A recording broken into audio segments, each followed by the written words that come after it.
Assalamu alaykum muhtaram televizor ko'ruvchilar. Ko'rayotganinglar Erkin Osiyo radiosi to'g'ri televiziyasining haftalik xabarlar programmasi. Mazkur programmamizda mush bir hafta jarayonida Uyg'urlarga doir berilgan bir qism muhim xabarlarimizni takrorlab o'tamiz. Men Erkin. Mengil Chehra. Xitoy hukumatı Aqsuning Aykuli yezisidan Xitoyning ishkiri o'lkalarga berib ishlayotgan Uyg'urlarni chag'an mezgilida yurti Aykuliga qaytarib kelib, kunda 3 vaqt yo'qlama tizimini yo'lga qo'ygan. Ma'lum bo'lishicha, ishlamchi Uyg'urlar har kuni 3 vaqt kanit muqimlik ishxonasiga berib, yo'qlamadan o'tadi ekan.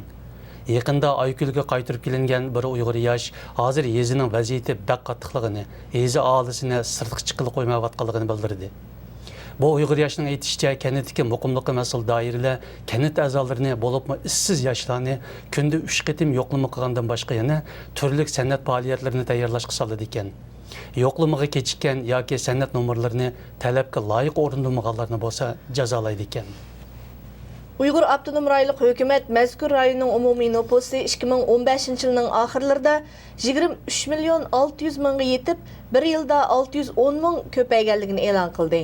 Doirlar bu sonliq ma'lumotlarni yaqinda o'tkazgan Xinjiangning 2015-yillik milliy iqtisodiy faoliyat ahvoli sarlavhalik axborot yig'iniga olgan. Yig'inda rayonning nüfus qurilmasidagi 1 yillik umumiy o'zgarish ahvoli haqida tafsiliy ma'lumotlar berilgan bo'lsa-mu, ammo eng muhim halqı bo'lgan har qaysi millatlarning umumiy nüfusi ichidagi nisbati, tug'ilish, o'lish va ayol nisbati, shahar bozorlardagi o'ltiraq nisbati hamda ishsizlik nisbati tilga ilinmagan. Mazkur ma'lumot Uyg'ur faoliyatchilar Xitoyning Uyg'ur rayonida nüfusni muqimlik masalasi deb qarab, Uyg'urlarga qattiq planliq tug'ut siyosati yurgizish, Uyg'ur nüfusini qattiq kontrol qilish bilan ayblayotgan mezgilda e'lon qilindi. Dunyo Uyg'ur qurultiyi bayonotchisi Dilshod Rishidning ilgari surishicha, Xitoy hukumati rayonda Xitoy aholisining nüfus jihatdagi ustunligini saqlash, Uyg'urlarning siyosiy talablariga taqobil turishning unumli chorasi deb qaraydi ekan. 4 fevral günü Avustraliyada başlanğan G'arbiy Avstraliya Jungo Xinjiang Madaniyat Festivali Sydney teatrxonasida mag'lubiyatga uchradi. Festival 8 fevralga kelganda Avstraliyalik ishki Uyg'ur teatrxonaga kirib, Ay yulduzliq Sharq Turkiston ko'k bayrog'ini osgan ham shuar to'lab Xitoyning Uyg'urlarga yurgizayotgan bostirish siyosatiga norozilik bildirgan. Bayroq va norozilik ovozidan cho'chigan Xitoy tomoshabinlar teatrxonadan qochgan. Festival yerimida to'xtashga majbur bo'lgan. Dünya Uyghur Qurultiyining Avstraliyadagi faoliyatiga mas'ul muavin raisi Mamtili Alapandi bilan Avstraliya Uyg'ur jamiyatining raisi Jurat Abdukarimning bildirishicha, Xitoyning shu kungi Uyg'ur vaziyatini normal Uyg'ur xalqini baxtli deb tashviq qilish plani ko'k bayroq voqeasi bilan mag'lub bo'lgan.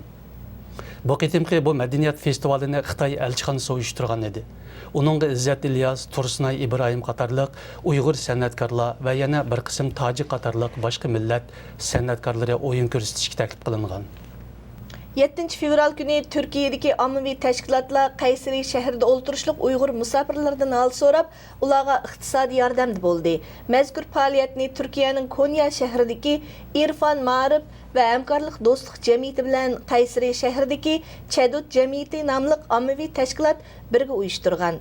40 kishilik hol so'rash jamiyatining mas'uli Irfan Ma'arif hamkorlik va do'stlik jamiyatining raisi Mehmet Keklik apandi ziyorat orqali Uyg'ur qarindoshlarimizni texmi yaqindan tonidik dedi.